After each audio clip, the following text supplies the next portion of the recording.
The day Ryan told me the house was his, I didn't shout. I just smiled, because he'd already walked into the trap I built 20 years ago. Charleston in early September isn't kind to men in suits. The humidity sticks to your throat, makes your clothes feel heavier, your lies slower. But Ryan Coleman walked up my porch like he was the king of South Carolina. Navy blazer, white button down, loafers that still had the department store shine. He wasn't sweating. Men like him never do. They let other people sweat for them. Before we continue, please subscribe to the channel and tell us where you're listening from. He carried a thick manila envelope, edges crisp like it hadn't lived in his hands long. I was sitting at the porch table Margaret bought in 2002, back when Saturday mornings smelled like fresh lemon oil and laughter. Claire used to sit right there, sticky with popsicle juice, asking her mother why the world smelled yellow. She's 30 now, married to Ryan, and she still believes some people mean well just because they smile. Ryan set the envelope down like a man revealing a winning hand. His teeth caught the sunlight. "It's set's done," he said, voice smooth as bourbon gone bad. "Claire and I will take care of the place." I didn't reach for the envelope. I watched his knuckles. Ryan liked to talk with his hands when he was lying. His right thumb tapped against the side of the folder like a clock counting down. "What's set's done?" I asked. He tilted his head, the way a man tilts it when he thinks he set's already won. "The deed, the mortgage, the whole thing. You set all love how easy we made it for you." For me, I slid the envelope closer with 2 fingers. Inside, a recorded deed, Charleston County seal in blue. My name, Finnegan Reed, gone. His name in its place, Coleman, Ryan M. Coleman. A $400,000 mortgage already filed, notarized, executed on August 28th. My throat didn't go dry. It went cold. This house, the house Margaret and I built in '98 with a down payment scraped from 30 years of her teaching, and my counterintelligence pay was gone on paper, like it had never been ours. Ryan tapped the porch banister as if he was inspecting his new property. Somewhere above us, Margaret's wind chime clinked in the humid breeze. The oven timer dinged inside, absurdly domestic. A reminder that I'd put on a tray of lemon bars for Claire's visit later. She loved those lemon bars. She loved this house. "You're gonna love the updates," Ryan said. "Open concept kitchen, smart locks. We start thinking of hosting Thanksgiving here this year." I looked at him the way I used to look at smug foreign agents, the kind who thought they'd outsmarted the room. I gave him a smile I'd practiced 1,000 times. A calm smile. A dangerous smile. "Of course," I said softly. He nodded like a man who believed he'd tamed the beast. "Good talk, Finn." He turned on his heel, walked down the porch steps like he'd already put a sold sign on the lawn, and slid behind the wheel of his leased Audi. The tires crunched against the gravel Margaret and I laid ourselves 23 years ago. The car disappeared down the oak-lined street. I was alone. The lemon bars had burned. I stepped inside the hallway. Lemon oil, Margaret's scent. It always lingers in September, the month she used to polish the floors before school started. The sunlight hit the framed photo of us at Edisto Beach in '99. Claire was 5 then, clutching a plastic shovel, cheeks sunburned and happy. I touched the frame with my thumb, the same way Ryan had tapped the folder, except mine wasn't arrogance. Mine was memory. The house creaked the way old houses do, like it knew something was shifting under its bones. I could almost hear Margaret's laugh from the kitchen. For a second, it almost felt like she was still here. Then my eyes caught the deed again. A single page, a forged signature, 23 years erased in ink. That night, I sat at the kitchen table, the deed spread out in front of me like a body on a slab. The oven clock blinked 11:43 p.m. in cheap red digits. Outside, cicadas sawed at the night. I took out my reading glasses and traced every line. Grantor, Finnegan J. Reed. Grantee Ryan M. Coleman. Recorded August 28, 2021, Charleston County Recorder's Office. Mortgage lender, Palmetto Horizon Bank. $400,000 secured loan. Property value $700,000. Check amount to Reed Finnegan, $62,500. Except I never signed anything. Never cashed a cent. I opened the drawer where Margaret used to keep her good stationery. Inside was a stack of receipts, oil changes, tax forms, every contractor who'd touched this house since 1998. I slipped the recorded deed between them and underlined the date with a pen. I didn't know exactly how yet, but I knew this was where the line was drawn. I poured myself 2 fingers of 4 roses. Neat, the bourbon burned its way down like it wanted to carve out a place to sit. Ryan thought this was just an old man in an empty house. He forgot the old man used to break men for a living. I didn't sleep that night. I walked the perimeter of the house the way I used to walk the perimeter of foreign embassies in Berlin, slow, methodical, looking for entry points. Except this time the invader wasn't a country. It was family. The oak tree Margaret planted when Claire was born in 1994 cast a long shadow against the porch. I sat on the steps, the forged deed in my hand, and listened to the wind chime clink in the dark. The world had shifted, but the chimes sounded the same. That gave me clarity. Ryan's arrogance wasn't just theft. It was a confession. He believed I wouldn't fight back. That I'd fold, that I'd sign whatever papers he put in front of me, because I was tired, because I was old, because widowers with lemon oil floors don't make noise. He was wrong. I went inside and opened the small safe in the office, the one behind the bookshelf where Margaret kept her rare cookbooks. My old field badge was still there, the one I'd turned in when I retired in 2019. I ran my thumb over the raised lettering. Counterintelligence. It had been years since I'd worn that identity. I'd buried it with her. The deed lay beside it now, like a challenge. I closed the safe and reset the code. Not out of fear, out of preparation. This was no longer about a house. It was about Margaret, Claire, legacy. I picked up my phone, opened the voice recorder, and spoke quietly into the mic, the way we used to in the field. September 4th, 2358. Subject Ryan Coleman. Deed filed without authorization. Amount $400,000. Recorded at Charleston County Recorder SIP's office. Countermeasures pending. My own voice sounded strange in the empty house. Steady, cold, alive. Before heading to bed, I looked around the living room one last time. The dent on the corner of the coffee table where Claire fell as a kid. The small chip in the mantel Margaret used to complain about but never fix. The lace curtains she loved. No paper, forged or otherwise, could erase what this house meant. But it could sure as hell make me fight. He thought I was just her father. Just a tired old man. He had no idea who I used to be. 2 nights later, I learned the silence of betrayal has a sound. It's the hum of a refrigerator at 2 a.m., the soft creak of old floors when you can't sleep, and the echo of a voicemail you can't bring yourself to delete. I sat in the kitchen, bourbon sweating in my hand, the house half lit. The forged deed lay on the table beside a foreclosure notice, printed on Palmetto Horizon letterhead, dated September 6, 2021. The words were polite enough to be cruel. Payment default pending. Collateral foreclosure scheduled within 30 days. Ryan hadn't just stolen the house, he'd leveraged it. The mortgage was already fueling one of his failing developments, a string of half-finished luxury condos near Folly Beach. The kind of projects that look glamorous until the concrete cracks. At the bank the next morning, Charleston light was sharp and metallic through the glass. The teller, a woman named June, looked like she wanted to disappear into her keyboard when she pulled up my file. "I'm sorry, Mr. Reed. The mortgage was approved with your authorization letter and a notarized deed of transfer. Do you need a copy?" I nodded. She slid me a thin folder, cashier's check, photocopied signature, letter of instruction dated August 27th. The handwriting looked almost right. Almost, but not enough to fool me. I pointed to the signature line. "See that curve on the J? Mine hooks left." She blinked. "Sir? Who processed this?"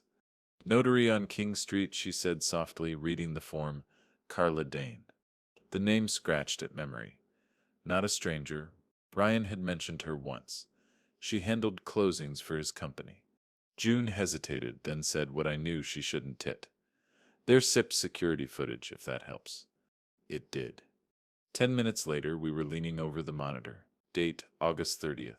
Time 10:16 a.m. A man in a navy blazer signing documents. Back to the camera. The face turned just enough for the jawline to catch the light. Ryan Coleman. The blood in my chest felt slow and deliberate. I thanked June, took the printed stills, and left before my anger had time to find words. The Charleston heat pressed down like punishment as I walked home. Magnolia blossoms were heavy on the air, sweet and choking. I cut through the alley beside St. Paul's where Margaret used to hum old hymns on our evening walks. By the time I reached the house, the sky was the color of pewter and my shirt clung to my back. I placed the stills on the table, lined them up beside the deed, the letter, and the check copy. Every piece had its date. Every date had its crack. That's when my phone buzzed. Claire's voicemail. Her voice was bright, strained, rehearsed. Dad, Ryan said this was a refinance you wanted. He said you just didn't want to talk about it until it cleared. I don't understand. Please call me. I listened twice. The first time for words, the second time for what was missing. Fear. She wasn't angry yet. She was confused. Which meant Ryan was still controlling the story. I didn't call her back. Because Ryan was using her voice as a shield, and I knew better than to step into crossfire without cover. Instead, I poured another drink and sat in the dim light of the hallway. The wind chime outside tapped like a metronome, counting seconds between rage and calculation. When I was in the service, we used to say silence isn't surrender, it's positioning. Tonight, silence was armor. I opened my old notebook, the black one I hadn't touched since 2017, and began writing. Timeline. August 26th. Ryan contacts notary verified later. August 27th. Letter forged. August 28th. Deed recorded. August 30th. Cashier SIP's check issued $62,500. September 4th. Ryan confrontation on porch. SEP say, foreclosure notice delivered. Every war starts with a map. This was mine. By midnight, I'd built the first file. I labeled it Coleman, initial breach, evidence sleeve, copies of everything. Receipts annotated in blue pen. Old habits don't die. They just wait. At 1:12 a.m., I walked outside. The sky was the heavy kind of dark that only coastal cities get. The air thick with salt. Across the street, Maya Kent's porch light flicked on. She'd been our neighbor for 20 years, retired nurse, early riser, light sleeper. She gave a small wave through the screen door. You okay, Finn? Just checking the lock, I said. She nodded, eyes narrowing, then turned her light off. Maya never asked twice. That's what made her valuable. Back inside, I studied the mortgage packet again. The falsified letter said Finnegan Reed authorizes transfer to Ryan M. Coleman to facilitate future family estate planning. Estate planning. The irony burned. Margaret had wanted this house to be our daughter's anchor, not her husband's collateral. I stared at the bottom line. My forged signature dated August 27th, 2021. I could almost hear Ryan saying it aloud, that slick baritone confidence. Don't stop worry, Claire. Your dad Sep's just simplifying things. Simplifying. That's what parasites call it when they drain you slow enough you don't feel the loss until it's gone. I opened the safe again. Slid the new documents beside the badge. The metal door closed with a low click that sounded like a promise. Then I picked up the phone and dialed Evelyn Harper's number from memory. She'd handled Margaret's will. Her voicemail caught on the second ring. Evelyn, it's Seps Finn Reed. I need you to call me first thing. It's Seps about the property and forgery. I hung up, exhaled once. Slow. The night held still. Somewhere outside, a train horn moaned across the marshes, long, lonely, and deliberate. I remembered Berlin again. The sound of engines before an extraction. That low warning tone that meant, move now or lose everything. The house felt different already. Not weaker, watchful. I sat back down, turned the deed over, and traced the embossed county seal with my thumb. My pulse slowed. I was cataloging every sound, every angle, every oversight.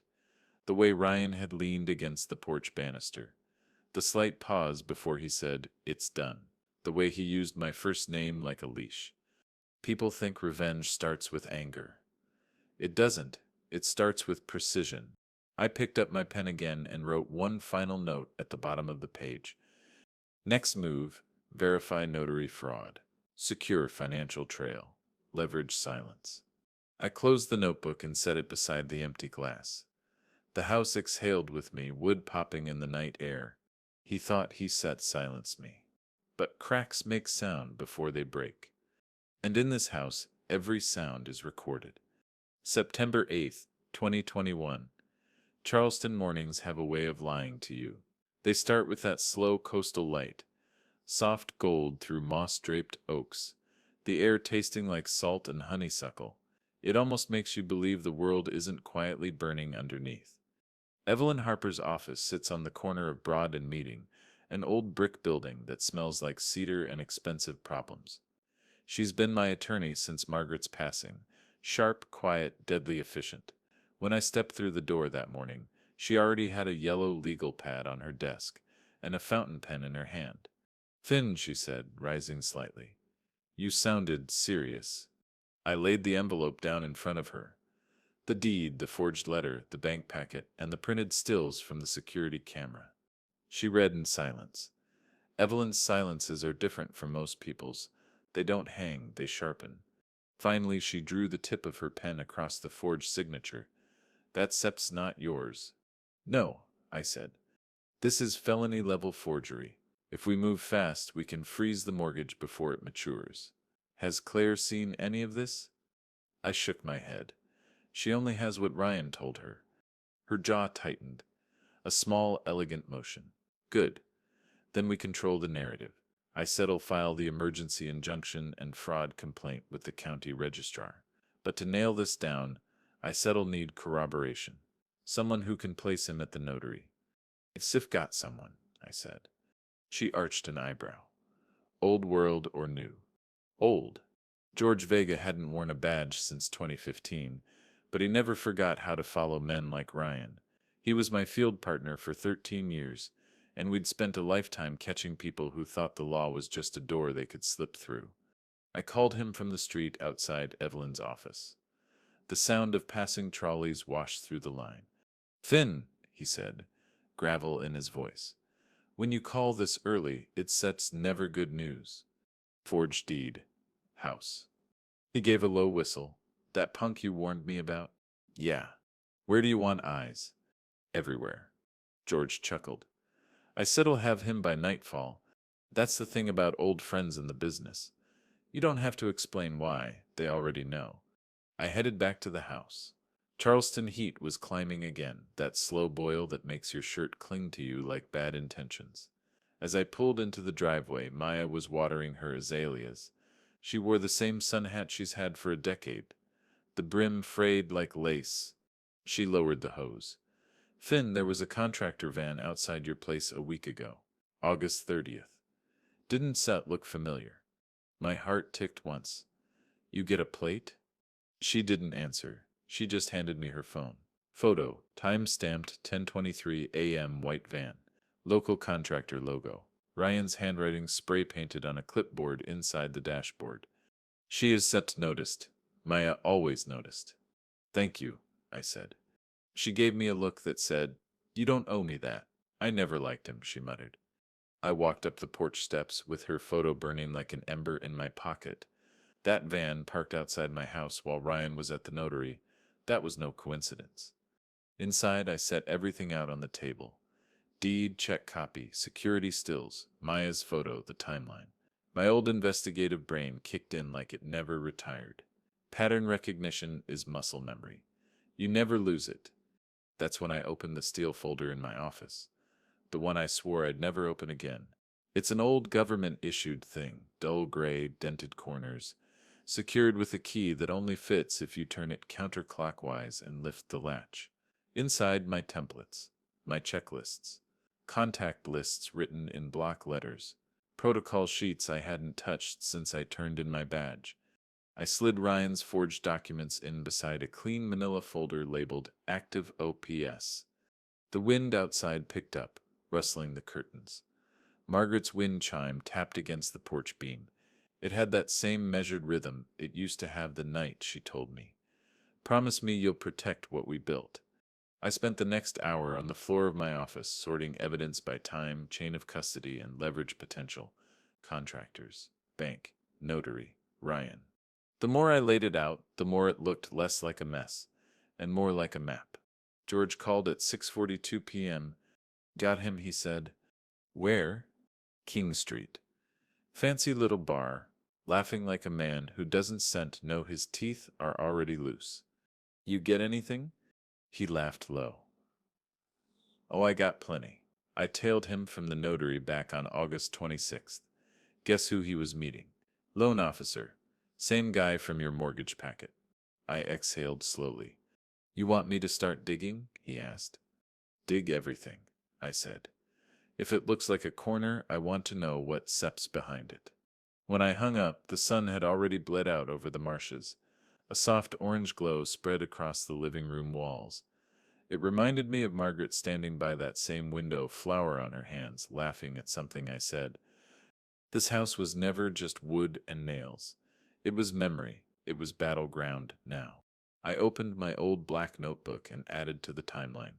September 8th. Evelyn engaged. George Tail initiated. Contractor photo logged. Witness, Maya Kent. Van plate pending. The pen scratched smooth against the page. For the first time since Ryan set foot on my porch, I felt something shift, not rage, not grief, control.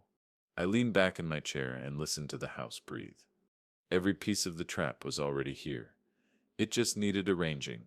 I went into the kitchen, poured 2 fingers of bourbon, and stood at the back door looking at the oak tree Margaret planted when Claire was born. Its roots had cracked the walkway over the years. She always said it was stubborn like me.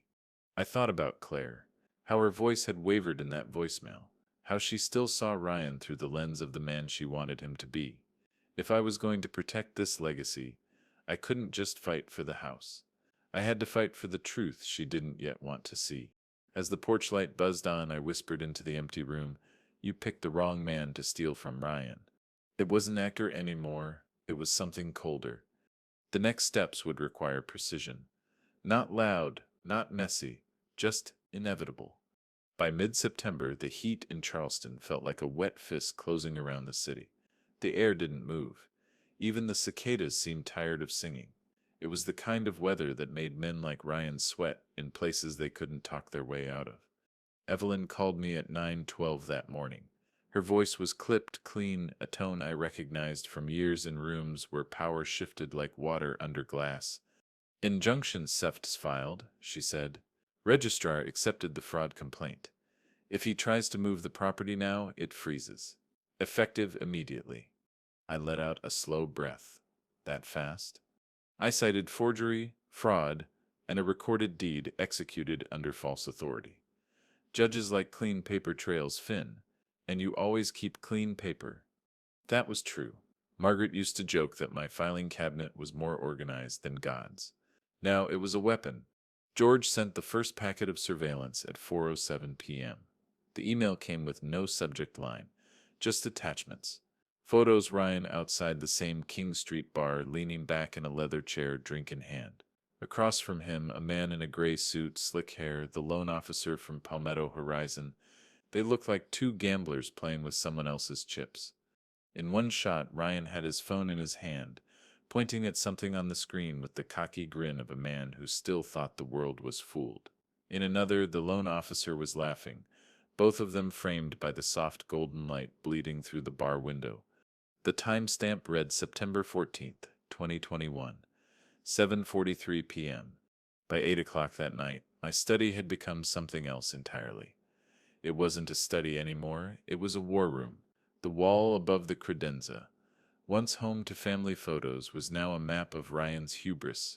Strings, pins, dates, check copies, witness notes, contractor plate numbers, surveillance stills.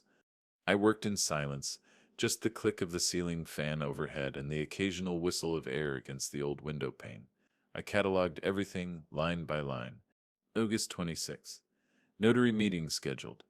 August 28th, forged deed recorded. Parked 30 contractor van spotted. September 4th, porch confrontation.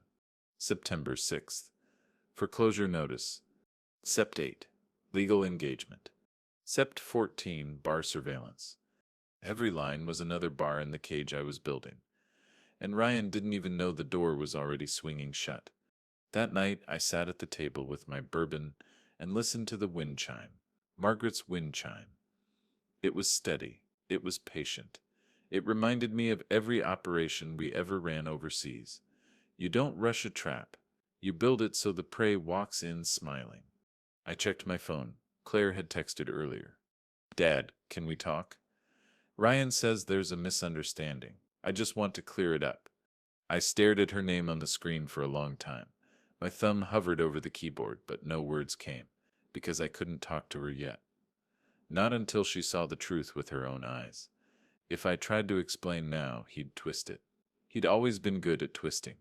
I turned off the phone and slid it face down on the table. Silence is a weapon, and tonight it was mine. At 10:17 p.m., George called. Got something better than photos, he said.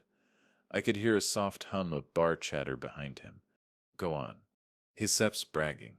Loud. Drunk. Talking about your house like it's Sep's already his. Fis brighty be Thanksgiving, Sep Sep. Fis Seps, by Thanksgiving, it's Sep's mine. Fis Seps. Recording. Perfect, I said. George chuckled. He doesn't just even realize I stummed sitting 5 feet away. Amateur. The call ended with the low scrape of a bar stool in the background. I stared at the wall of strings and pins again. The red thread crossing over dates like arteries. A slow, deliberate heartbeat. The evidence was no longer a pile of paper. It was a timeline with teeth. The next morning, Evelyn met me in her office. She wore her hair pinned up, glasses perched low on her nose. She flipped through the surveillance packet without needing to ask questions. This audio, she said, holding up George Sepp's file, combined with the forgery, is enough to get us before a judge. We SIL attach it to the injunction file as supplemental evidence. I nodded. He doesn't even know what that is coming. Good, she said. Keep it that way. Men like Ryan think they set predators, but legally, she snapped the binder shut with a quiet, lethal sound. They set prey. Outside, the afternoon sun burned white through the glass. Charleston streets shimmered with heat. The city always looks beautiful before it eats someone alive. When I got home, the house greeted me with silence. It didn't feel like emptiness anymore, it felt like a fortress. I took the black notebook from the drawer and wrote, September 15th, surveillance audio logged. Thanksgiving statement recorded. Cage closing. Maya texted me around 6:30 p.m., just a short line. Saw Ryan again, contractor meeting, backyard. I stepped out onto the porch quietly. From the shadows between the oak tree and the back fence, I could see them through the kitchen window. Ryan and 2 men in neon vests, pointing at blueprints spread across my kitchen island. My kitchen, he gestured with the arrogance of a man who thought paper was ownership. He wasn't said it even subtle. Maya's porch light flicked once. Our old neighborly signal. She'd been doing it since Claire was 10. Back then it meant, come home. It's getting dark. Tonight it meant I see him too. I stood in the dark and watched him grin inside my house. My jaw clenched, but my heart rate stayed steady. He was still playing checkers. I was already playing chess. At 8:45 that night, I sat at my desk with the blinds drawn. The porch light outside cast thin golden lines across the floor. I spread the new blueprint photos across the desk beside the forged deed. His arrogance was astonishing. In his mind, this house was already his stage. He was building his empire on my foundation. He didn't understand this wasn't his stage. It was a snare. I flipped on the recorder. September 15th, 21:41. Subject Ryan Coleman. Recorded admission of future possession. Contractor meeting observed. Property currently under injunction. Note target unaware of legal freeze. I clicked it off. The house was quiet. Not the fragile quiet of loss, the dense quiet of preparation. When I closed the safe that night, the sound wasn't just a lock turning. It was the sound of walls closing in. October 11th, 2021. Some mornings justice smells like toner. When the courier dropped the thick compliance packet from Palmetto Horizon Bank on my doorstep at 9:17 a.m., the air was cool enough to trick me into thinking fall had finally arrived in Charleston. But inside that packet was summer's heat. The kind that burns slow, the kind that eats the edges off trust. I took the packet to the kitchen table. Same place Ryan had put the forged deed weeks earlier. The lemon oil in the wood caught the light. Margaret always polished this table before the holidays. She said no one should eat pie on a dull surface. Now the table wasn't set for pie. It was for war. I unsealed the packet with my pocket knife. The paper smelled faintly of toner and endings. Page 1, Lender Sepp's disclosure. Page 2, notary record from Carla Dane. Page 3, signature authorization letter. Page 4, appraisal photos of my house with Ryan's signature at the bottom. They'd already walked him through every step like he was the rightful owner. I ran my thumb over the embossed bank seal, and I felt the old familiar cold settle behind my ribs. The one I used to feel before interrogations, right before someone learned they'd misread the quiet man in the room. The notary record was clean, too clean. Her stamp had the right date, the right number, the right everything. But the signature of the grantor? It wasn't mine. The teller affidavit was next. June, same woman who'd shown me the footage, had notarized her statement that I'd never appeared in the branch. Security stills confirmed Ryan, not me. Still frames, affidavit, notary page. Every single piece lined up like a row of dominoes. All it needed was the right push. But here's the thing. They never tell you about revenge. It doesn't just sharpen your focus, it cracks you open. That night, I sat on the porch with a glass of bourbon and the compliance packet in my lap. The oak tree outside rustled softly, shedding its first amber leaves. Margaret's wind chime tapped like an old friend who knows too much. I stared at the documents until the text blurred into something else. It wasn't paper anymore. It was her voice. Margaret's whispering from that hospital bed in 2018, her hand small and warm in mine. Promise me you sell, protect what we built. Back then I thought she meant keep the house in good shape. Keep the floors polished, the walls clean, the garden alive. I didn't realize she also meant protect it from the people who might smile at you while picking your pocket. I took a long sip of bourbon. It burned going down, same as it always did, but it didn't cut the quiet. The quiet was thicker now. Heavier. I thought about calling Claire again. My thumb hovered over her name. I could still hear that voicemail from weeks ago. I just want to clear it up. Clear it up. I knew what that meant. She still believed him. I locked the phone again and set it down. At 10:34 p.m., George texted me, "You okay, Finn?" I didn't answer immediately. George isn't the kind of man who asks questions lightly. When I didn't respond, another message came through. Remember Berlin. Control the story before it controls you. Berlin, 2006. A double-agent operation that almost burned both of us. We learned the hard way that silence isn't always strength. Sometimes it's an invitation. I put the bourbon down and walked back inside. The house at night had its own sound. Not silence exactly, more like memory breathing. The floor creaked near the mantel where Margaret used to hang Christmas stockings. The refrigerator hummed in that offbeat rhythm it's had since 2009. A branch scratched against the siding. It all mixed into one steady, living pulse. For the first time in weeks, I felt something shift inside me. Something that wasn't just control or rage. I opened the safe and pulled out the folder labeled Active OPS, Civilian, spread across the living room floor. The evidence looked surgical. Timeline. Contractor photo. Bar audio. Loan officer photos. Notary record. Everything I needed to crush him. But what do you do when the man you're going to destroy is married to your daughter? I stared at Margaret's photograph above the fireplace. 2002. Her hair tied back, Claire on her shoulders, both laughing so hard you could almost hear it through the glass. I whispered, "Is justice worth breaking her heart?" No answer. Just the wind chime. Evelyn called early the next morning. She didn't waste time with pleasantries. The compliance packet sips enough to tie forgery to intent, she said. We file full fraud complaint October 31st. Injunction already in place. Once it hits court, the lenders will cut him loose. I could hear her pen tapping on the desk. Evelyn only did that when she smelled blood in the water.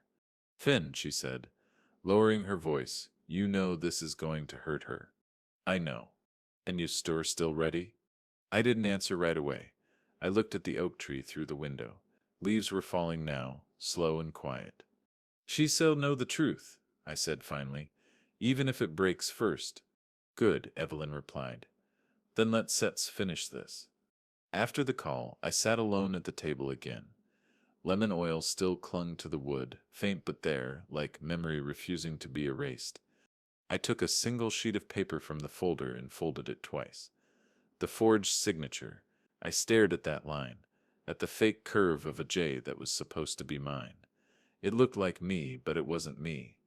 That's what betrayal is, a bad imitation of love. The house creaked, outside. Maya's porch light blinked once. She was up early. I wondered if she could see me through the window, sitting in the same place I've sat for 23 years, holding proof that my family was fracturing.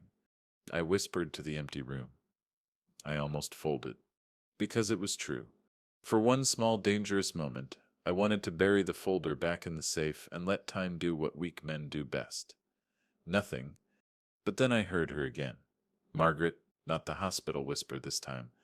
The laugh, the full bright laugh of a woman who built something and expected it to endure. I promised, I said aloud. I opened the black notebook. Wrote with steady hand. October 11th, compliance packet received. Notary fraud confirmed. Emotional risk, Claire. Decision point passed. Continue forward. No hesitation. No half measures. Revenge doesn't work if you doubt your footing. And this house, this legacy, this promise was the only footing I had left. The bourbon glass from last night sat half full beside the notebook. I didn't touch it. I didn't need it. Outside, the wind picked up. The chimes swung harder. Autumn had arrived for real. And with it, so had the storm. October 29th, 2021. Autumn in Charleston doesn't arrive with grace. It creeps in sideways. One chilly morning, a cracked leaf on the porch, the air smelling faintly of wet brick.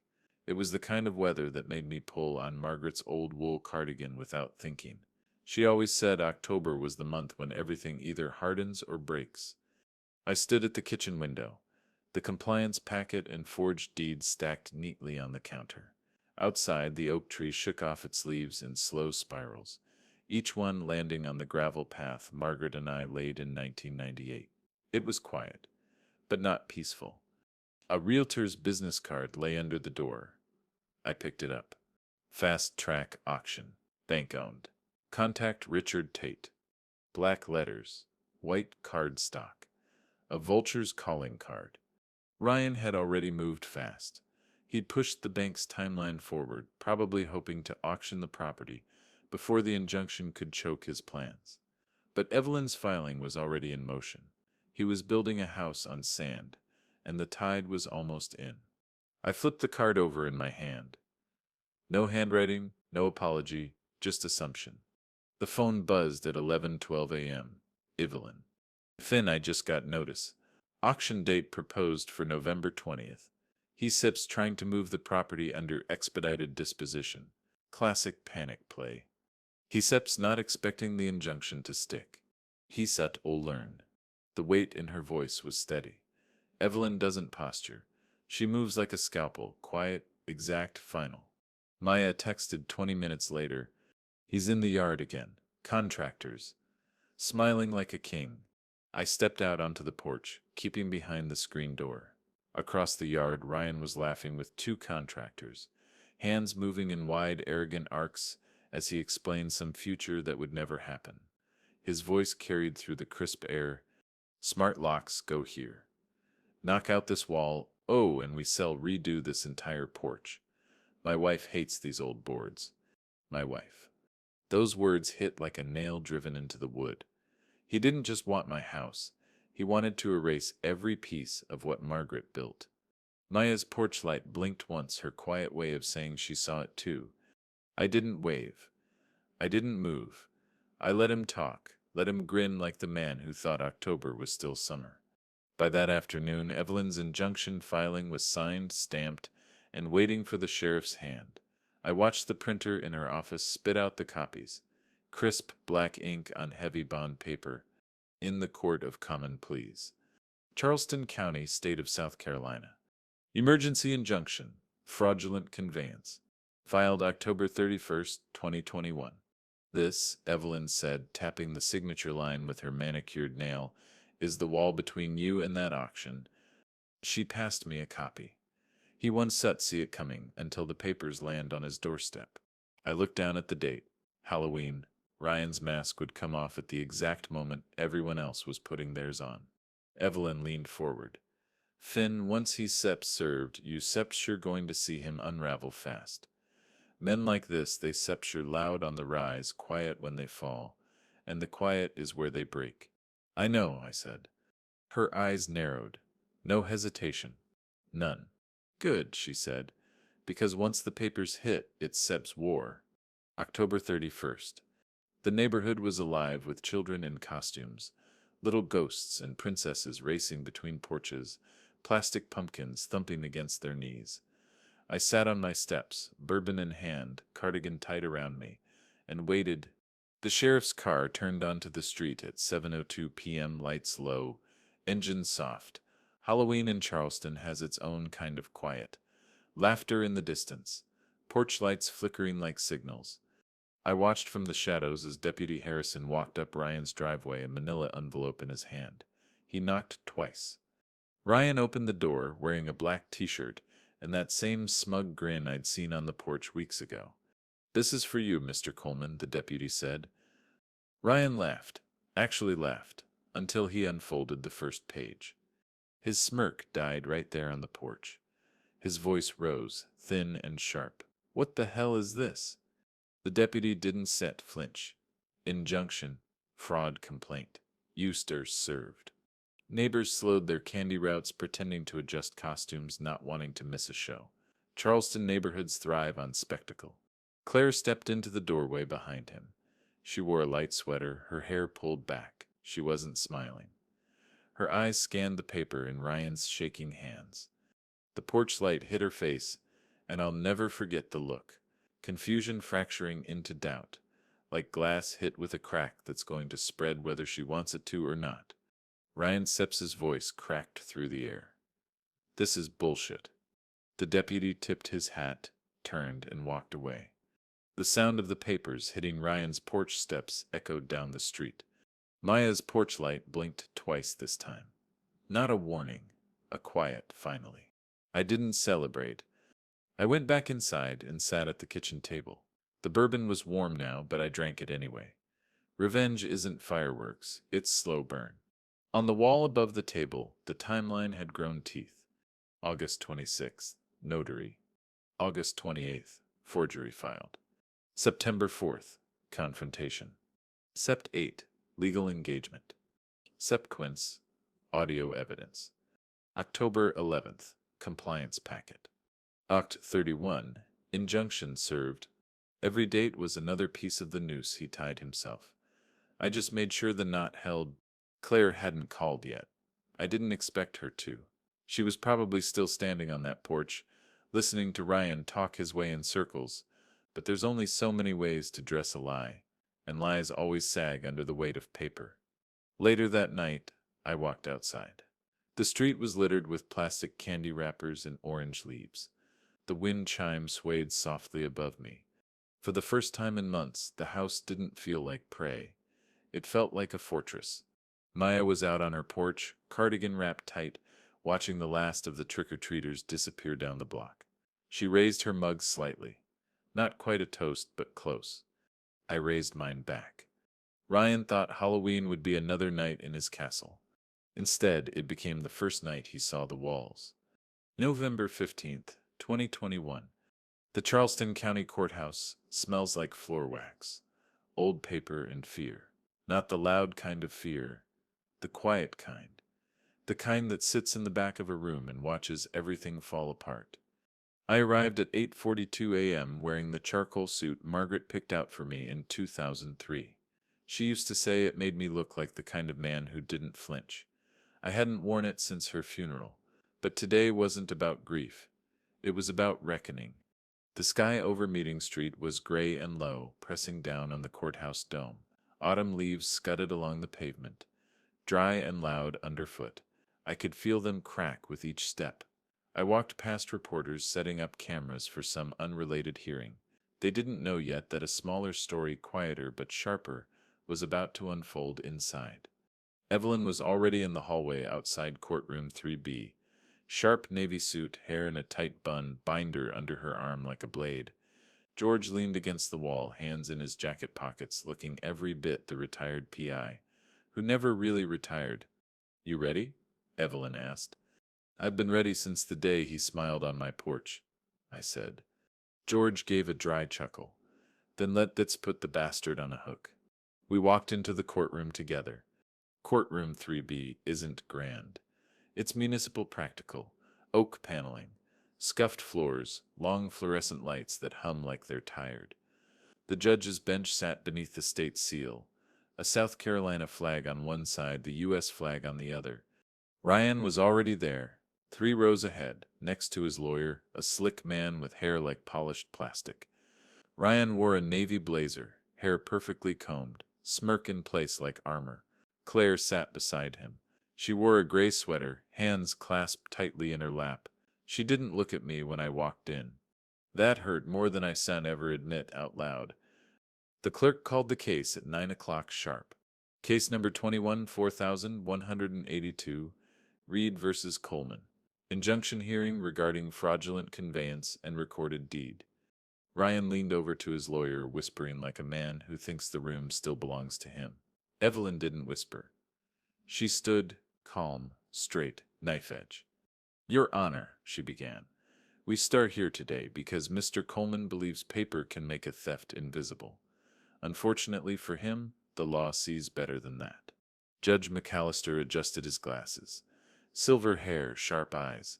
He's been on the bench 20 years, long enough to know the difference between truth and performance. "Miss Harper," he said, "you may proceed." Evelyn opened the binder, and in that moment the courtroom wasn't a room anymore. It was a stage, and she knew her lines. She started with the forged deed, dated August 28th, notarized by Carla Dane. She laid down the notary log, the letter of instruction, the cashier's check copy. Each page hit the table with a quiet, heavy sound. She called June, the bank teller. June stepped up in her green work blazer, looking nervous but steady. "Miss Patterson," Evelyn said gently, "did Mr. Reed ever appear at Palmetto Horizon Bank to sign this mortgage?" June shook her head. "No, my Senim. Did Mr. Coleman?" "Yes." "And did you later provide the security footage confirming this?" "Yes." The loan officer's signature on the approval packet glared from the projection screen like a wound. Evelyn didn't even have to say much. The evidence spoke louder than any lawyer could. Next came Maya. Sweet, sharp-eyed Maya. She sat a little stiffly at the witness stand, but when Evelyn asked about the contractor van on August 30th, her voice didn't waver. She handed over the photo she'd taken, time-stamped, geotagged, irrefutable. "Mr. Coleman," the judge said, looking over his glasses at Ryan, "why were contractors at a house that wasn't set legally yours?"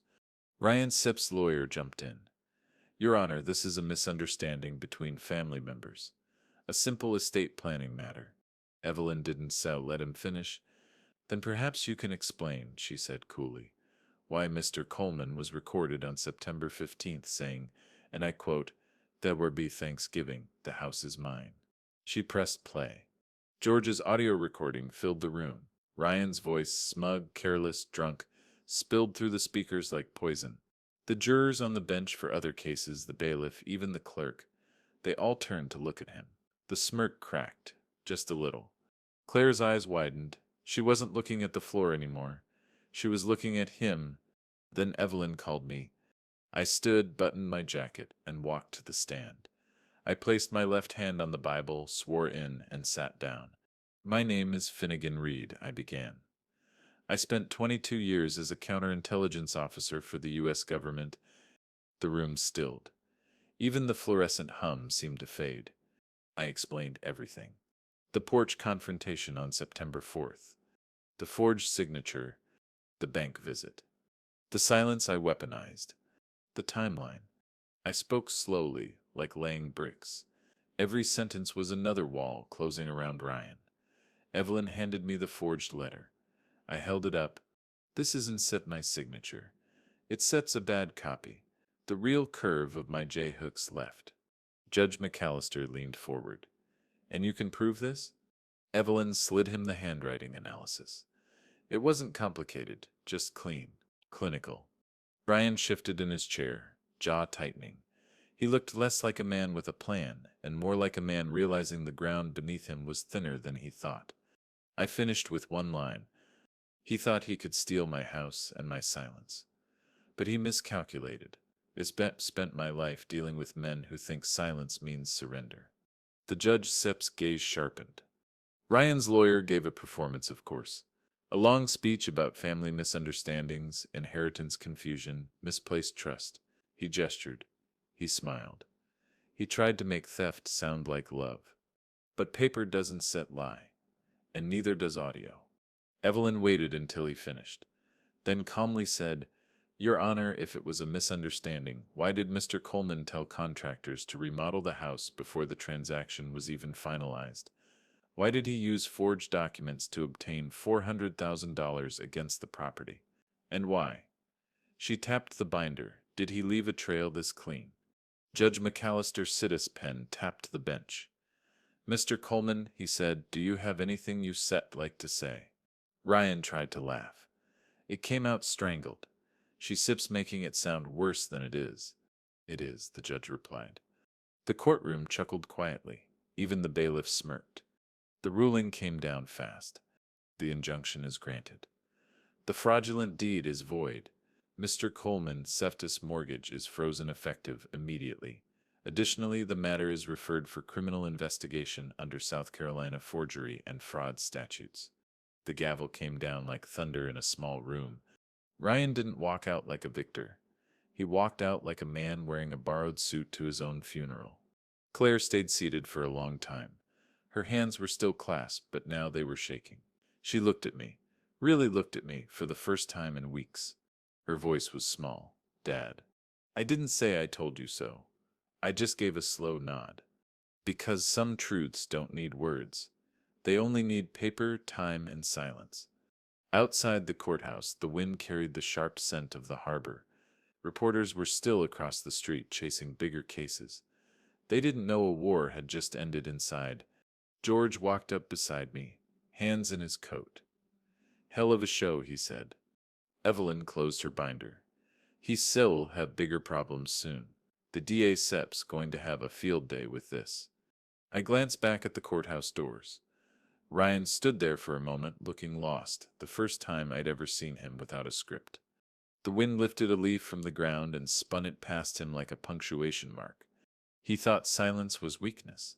I said quietly, It sets where I do my best work. George gave me a crooked grin. You always were a scary son of a bitch when you smiled like that.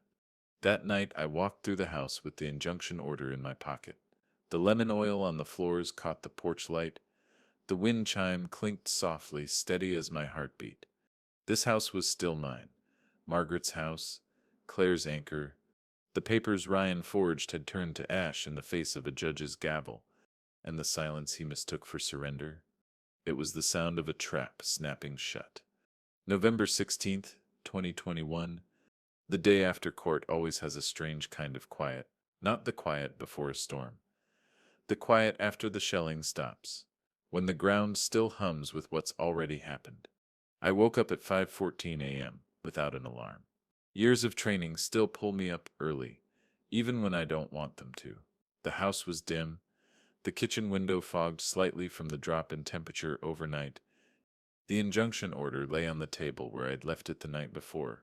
One piece of paper that weighed more than the $400,000 mortgage it had just killed. I ran my fingers along the edges of the order. Crisp, clean, legal steel. For the first time since August, the house didn't feel like something slipping through my fingers. It felt solid again. Margaret used to say the house settled in November, like it exhaled.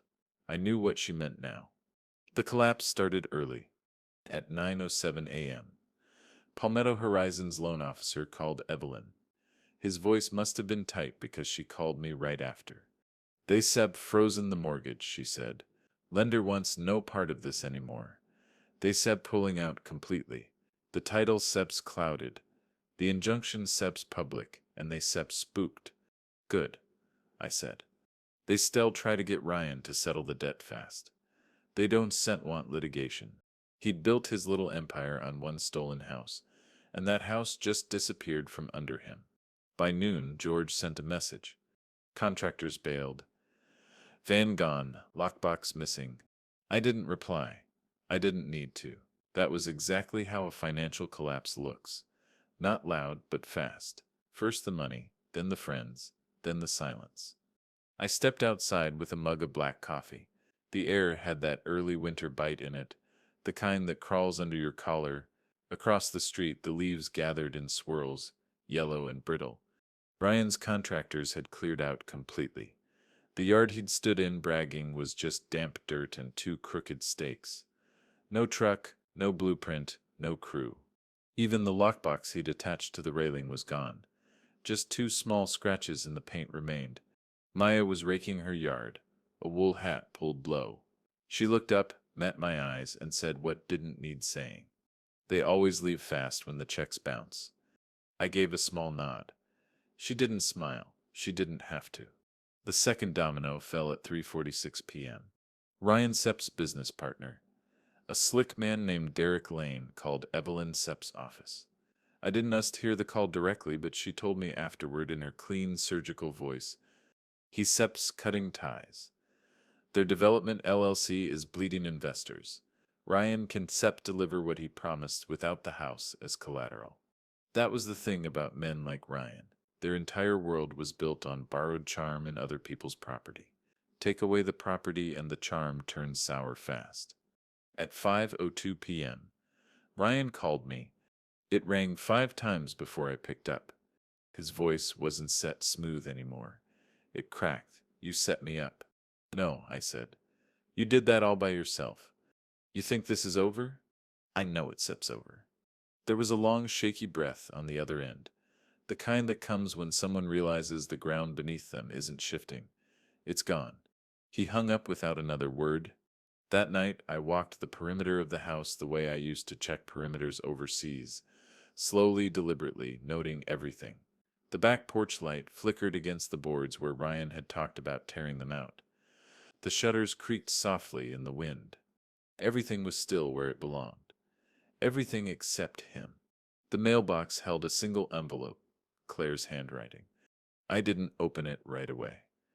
I brought it inside, set it on the kitchen table next to the injunction. For a long time, I just stared at both pieces of paper, one born of law, one born of family. The bourbon stayed corked that night. I needed a clear head. December 2nd, 2021. Rain, cold, a steel gray sky pressing low. I opened the letter that morning. Claire's handwriting was shaky but careful. Dad, I do not know how to explain what I saw in that courtroom. I do not know how I didn't see it sooner. He swore to me you agreed to everything. I believed him. I wanted to. Because believing him was easier than accepting I married someone who could lie like that. I said I'm sorry. She signed it simply Claire. The letter wasn't long, but it didn't need to be. Some apologies don't come wrapped in flowers. Some arrive on damp paper with the weight of reality pressed into the ink. She showed up that night around 8:15. She didn't knock. She just stood on the porch in the rain, her sweater soaked through, holding her coat close. I opened the door. She didn't speak. She just looked at me with eyes that had lost their illusions. I should have believed you, she whispered. I didn't say I told you so. I didn't say I forgive you. I just opened the door wider. She stepped inside. Water dripped from her sleeves onto the hardwood, the same floor she used to run across when she was 8 years old and certain the world was kind. For the first time since this started, the house didn't feel like a battleground. It felt like home again. Ryan didn't disappear overnight. Men like him never do. But day by day, his name began to vanish from the spaces it once occupied. His phone number stopped opening doors. His developers backed out. His investors ghosted him. One even filed a civil counterclaim. By December 10th, his business website was offline. By December 15th, Palmetto Horizon listed the mortgage as contested and frozen. Every piece of his carefully constructed image peeled away like wet paint. George came by one evening with a bottle of old rye. He set it on the table and grinned that tired PI grin of his. He sits circling the drain, George said. Thought you said to want to hear it from someone who sits seen a lot of drains. I figured. He leaned back in the chair. You didn't set just knock him down, Finn. You pulled the floor out from under him. Silence is a hell of a floor, I said. We drank slowly. Outside, the oak tree had shed all its leaves. Winter was finally here. Maya knocked later with a plate of pie. Apple Margaret's recipe. I thought you might want a little normal, she said. We sat on the porch like we used to years ago, before any of this started. She talked about neighborhood things, decorations, new mailboxes, Mrs. Langley's overfed cat. I didn't talk much, I just listened. The world was moving again, without him in it. The wind chimes swayed gently, steady against the cold. Ryan had built his empire on a stolen foundation. All it took to make it fall was a single piece of paper and patience. And now the house exhaled again. So did I. November 29th, 2021. There's a sound the house makes when the wind cuts across the porch just right. Margaret used to say it sounded like the house breathing. That morning when I stepped barefoot onto the hallway floor, I heard it again. Not the house straining under the weight of someone else's lies, but breathing steady. The civil judgment hearing wasn't dramatic like the injunction. No audio playback, no angry lawyers clawing at the air. Just paper, and in courtrooms, paper is louder than shouting. Evelyn picked me up at 8:05 a.m. She'd traded her navy for a deep charcoal suit today. Courtroom armor. She didn't say much on the drive. Neither did I. Some mornings don't need words, they just need silence and an engine humming down Calhoun Street. Charleston was cold in that brittle late November way. Leaves had piled against curbs in dull gold heaps. The city moved slowly, like everyone was nursing leftover turkey hangovers. But I wasn't thinking about Thanksgiving. I was thinking about Margaret's voice, about Claire's letter, about the last 3 months tightening like wire. Courtroom 3B looked exactly the same, but it felt different. Ryan wasn't there with a smirk this time. He was slumped in his seat, suit wrinkled, tie crooked. His lawyer was thinner in confidence, too, the kind of thin you can't fix with cologne or polish. Claire wasn't sitting next to him. She was 3 rows back, alone, hands folded in her lap. She caught my eye for a second. Just a second. But in that second, there wasn't blame anymore. Just quiet understanding. The clerk called the case. Evelyn stood, clean and precise. Your Honor, she began. Pursuant to the injunction granted November 15th, we are here to finalize civil damages relating to the fraudulent conveyance of Mr. Reed's property. The plaintiff requests restoration of title, voiding of forged instruments, and reimbursement of incurred legal fees and damages. Ryan Supp's lawyer mumbled a reply that sounded more like a sigh than a strategy. He talked about mitigating intent, about miscommunication, about marital misunderstanding. The judge didn't look impressed. McAllister never did when someone tried to dress theft in family language.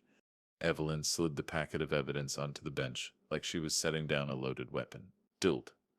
Audio transcript. Notary fraud. Mortgage freeze.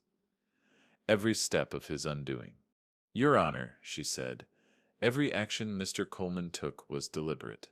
It was calculated, and it was illegal. The judge didn't waste time. I've reviewed the filings, McAllister said, voice cutting through the room like a winter wind. The court finds that the forged deed recorded on August 28, 2021 is void ab initio. Title is restored to Mr. Reed. Mr. Coleman is responsible for all legal fees and damages. He looked at Ryan, then at the stack of paper. This wasn't said a misunderstanding. This was fraud. The gavel came down with a single hard crack. I didn't cheer. I didn't even smile. But something inside me, something that had been clenched since September, finally loosened. When we stepped out of the courtroom, the sun had broken through the clouds. Meeting Street glowed gold. I stood on the courthouse steps with Evelyn and George and breathed in air that didn't feel like it belonged to someone else's lie. Evelyn handed me the stamped court order. "House is yours," she said. "It always was," I said. She smirked. "Yeah. But now the paperwork agrees."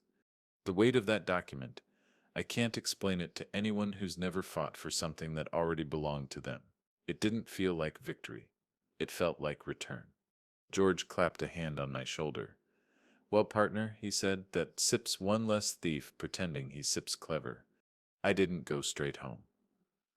I walked down Church Street past the iron gates and brick courtyards Margaret used to stop to admire. The air was sharp but clean. My shoes clicked on the uneven stones. When I reached the corner of East Bay, I bought a cup of black coffee from a vendor. He didn't know that the man standing in front of him had just taken back a house from a fraud. He just handed me a cup. And that was perfect. Because real victories don't always come with applause. Sometimes they come with coffee on a cold street and a piece of paper folded in your pocket. That night I came home to silence. Not the heavy kind, but the kind that fits. I locked the door behind me. The same lock Ryan once bragged about replacing. I walked barefoot through the hallway. The wood creaked beneath me. Margaret always said the floor had memory. On the kitchen table I laid out the court order beside the injunction. 2 pieces of paper, one future reclaimed. I turned on the small lamp near the sink. Warm light spilled across the lemon-oiled surface. My fingers traced the stamped seal, the clean edges. For the first time in months, it felt like the house was breathing with me again. At 7:45 p.m., there was a soft knock on the door. Claire stood on the porch with a sweater wrapped around her shoulders. No makeup, no mask, just her. "I heard," she said. "Yeah, I'm glad." She stepped inside. It was the first time she'd crossed that threshold since Ryan tried to take it away. She looked around like she was seeing the house for the first time, or maybe remembering how it used to be. "This place," she said softly. "It always smelled like lemon oil." "Your mom Sep's doing," I said. We sat at the kitchen table. She didn't talk about him. I didn't either. We just let the house do the talking. Sometimes walls hold conversations people can't. Finally, she whispered. I said I'm sorry. I didn't answer right away. I just reached over and set my hand on hers. Her fingers squeezed back. It wasn't set forgiveness. Not yet, but it was home. Later, after she left, I stepped out onto the porch. The wind was colder now, the oak tree was bare, branches black against the silver of the night sky. The chime swung slowly in the breeze, one clear, even note. Ryan's world was gone. The house was mine again. The paper he forged had burned itself out in the fire he lit. And Margaret's promise, the one I made at her bedside, had been kept. People think revenge ends in shouting, but it doesn't. Real revenge ends quietly, in a house you refuse to let go of, with your bare feet on the floorboards and silence on your side. The house exhaled again, and this time I exhaled with it. December 4th, 2021. The first frost came in quiet. Charleston doesn't get much snow, but frost paints the edges of everything. The windows, the porch rails, even the leaves that stubbornly cling to the ground. I stood at the kitchen window at 6:18 a.m., coffee in hand, watching the light spread slow and silver. The house didn't creak like it did in summer. It settled. Margaret always said December was when the house remembered its bones. She was right. For the first time in months, I wasn't tracking a date on the timeline pinned to my wall. No deposit slips, no affidavits, no filings, just quiet. And quiet has a sound if you listen closely enough. It sounds like breathing. I took the injunction and civil order from their folders and laid them on the table one last time. 2 documents, 10 sheets of paper. That's all it took to drag a lie into the light. I traced my thumb along the stamped seal. It was already smudged from how many times I'd held it. Funny how something so simple, a signature, a stamp, an embossed crest, can decide the line between theft and legacy. For weeks, these papers were shields, weapons, triggers. Now they were just proof. Not of what he tried to take, of what he couldn't. Outside, the oak tree stood stripped bare. Its shadow stretched across the frost like a black vein. I stepped onto the porch, barefoot, coffee still in my hand. The boards were cold, biting into my soles, but they were mine. Maya waved from across the street. She was wrapping tinsel around her porch railing. Every December, she turned that little house into something that looked like Christmas, threw a party, and never left. She raised her mug. I raised mine back. For months, she'd watched everything unfold, not as a voyeur, but as a witness, quiet, steady, like the oak tree. People underestimate neighbors, but they see everything. I sat down on the porch steps and let the cold seep into me. It wasn't uncomfortable, it was real. Revenge isn't always hot. Sometimes it's a slow frost. At 9:20 a.m., Claire came by with muffins. Blueberry, still warm. Margaret used to bake the same kind on Sundays, the house filling with the scent until you couldn't tell where memory ended, and morning began. "Hey," she said softly. "Morning." She stepped inside like she belonged there again. Not because I invited her, because she finally remembered she always did. We sat at the kitchen table, steam rising from the mugs between us. She glanced at the injunction on the counter but didn't say a word about it. She didn't need to. The papers weren't what held weight anymore, the silence did. After a while, she whispered, "I kept thinking about Mom." So did I. She would have hated him. I almost laughed. Not because it was funny, but because it was so very true. Margaret had a way of seeing through people like stained glass. Claire's eyes glistened, but she didn't cry. She just stared at the oak tree through the window. "She built this house with you," she said, "and I almost let someone take it from you." "No," I said quietly. "He almost did. You didn't set." But I believed him. Believing a lie doesn't make it true. She reached across the table. This time I didn't hesitate. Her fingers were cold, but steady. For months, this house had been a battlefield. Now, for the first time, it was just a kitchen again. After she left, I sat alone for a long time. The house didn't feel empty. It felt right, like all the furniture had shifted back to where it belonged. I opened the old cedar drawer under the stairs, the one I hadn't touched since the night Margaret passed. Inside were her recipes, her cards, her handwriting folded carefully like thin glass. I slid the injunction and the civil order into a plain manila envelope and placed it at the bottom of that drawer. Not because I wanted to forget, because the fight was over.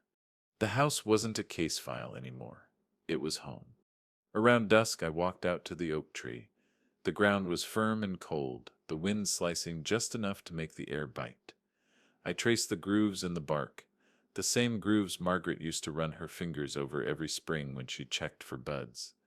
The sunset bled orange along the horizon, streaking the clouds like something unfinished.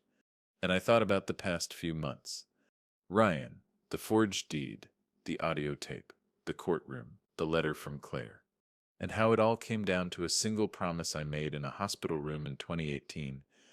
"Promise me you'll protect what we built." I kept it. Not with shouting, not with violence, with patience, with silence, with law. Some men think revenge is loud. They picture fireworks, explosions, public humiliation. But the real thing, the kind that lasts, is quieter. It sits under the surface and waits for the right moment to breathe. I went back inside and locked the door behind me. The sound of the lock sliding into place didn't feel defensive anymore. It felt final. The wind chime moved softly outside, each note low and clear. Margaret bought that chime on a rainy day in 2005 at a roadside shop on Highway 17. She said it sounded like home. It still did. I poured myself a small glass of bourbon, not to numb anything this time, but to mark the end of something. The house glowed faintly in the golden lamplight. The walls seemed to exhale. And I whispered into that stillness, "You didn't lose me, Margaret. He just gave me away." People ask what victory feels like. I can't give them an easy answer. It doesn't feel like a parade. It doesn't even feel like triumph. It feels like absence.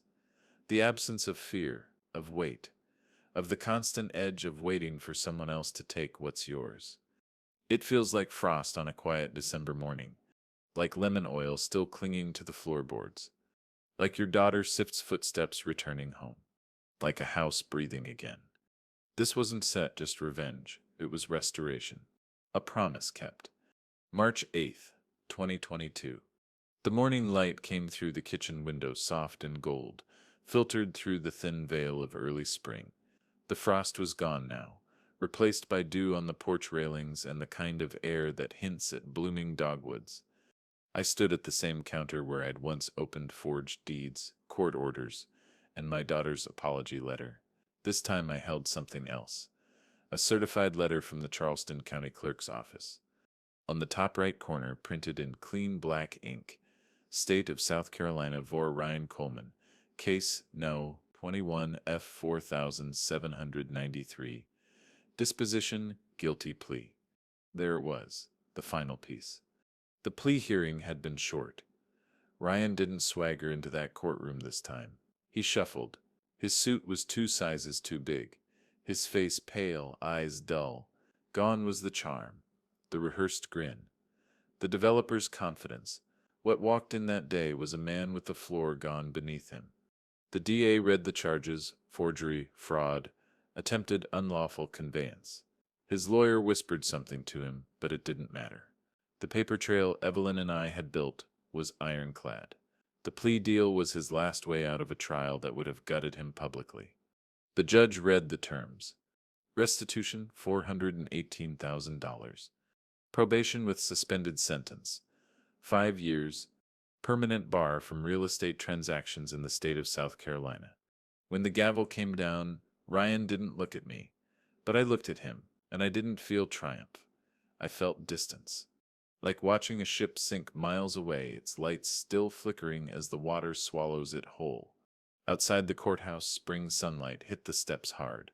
People hurried past with their own lives, coffee cups, briefcases, conversations that had nothing to do with forged deeds and courtrooms.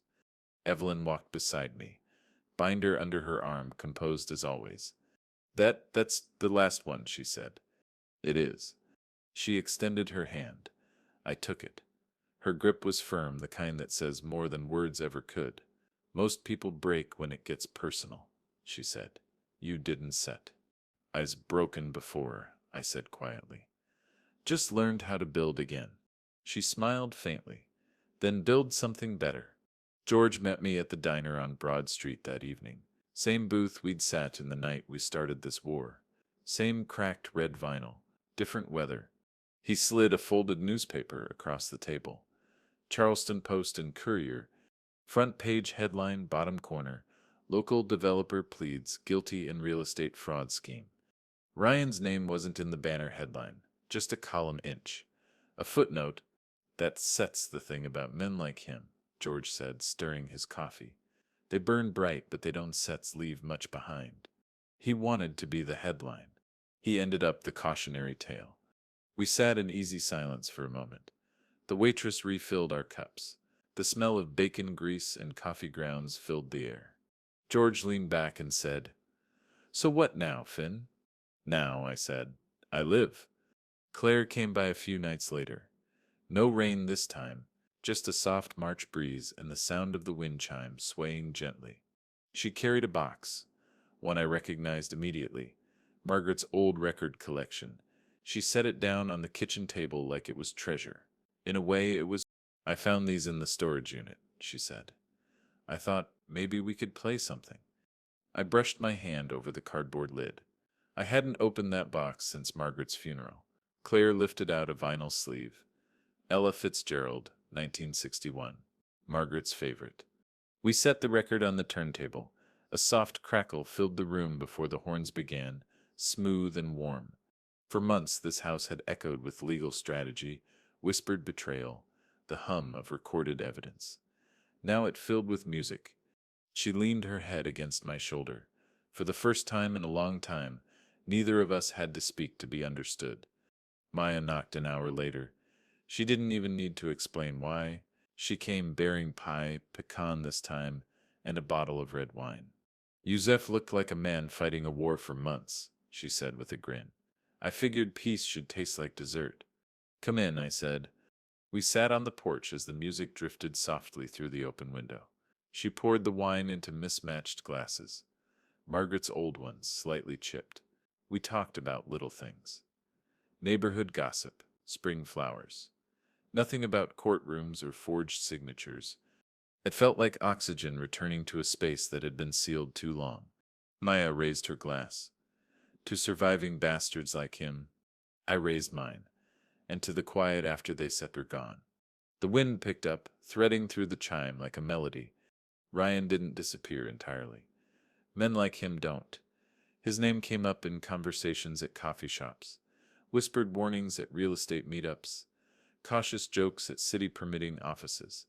But it was always as a lesson, a story people told to warn each other, not to glorify him. By May, his company had dissolved. His investors sued him, and last I heard, he'd left Charleston altogether. But that wasn't my concern anymore, because for the first time in a year, my story wasn't about him. It was about the house. On the morning of March 15th, I stood barefoot in the lemon-oiled hallway. The air smelled faintly of spring and warm wood. The floor creaked under my feet the same way it did the day Margaret and I signed the deed back in 1998. I walked to the old cedar drawer, opened it slowly, and pulled out the manila envelope containing the injunction, the court order, and the plea disposition. I slid the folder into the fireproof safe at the back of the closet, the same one Ryan had never known about. Not because I planned to use it again, because this chapter was over. People like to think revenge is about the moment you win. The gavel drop, the ruined man, the poetic justice. But that's not the real ending. The real ending is the day your life stops revolving around the betrayal. The day the house goes quiet again. The day the world stops whispering his name and starts breathing yours. That night, I opened the porch door and stepped outside. The wind chimes swayed softly, a steady rhythm against the warm air. The oak tree was budding again, tiny green flecks along the dark branches. Spring. A beginning that came exactly when it should. I poured myself a small glass of bourbon, not out of habit, out of peace. I raised it toward the tree, toward the house, toward the woman whose name still lived in the wood and the walls. Margaret, I whispered. We kept it. The house didn't answer, but the chime did, a single clear note, like an exhale. And for the first time since this all began, I exhaled with it. The house didn't answer, but the chime did, a single clear note, like an exhale. And for the first time since this all began, I exhaled with it.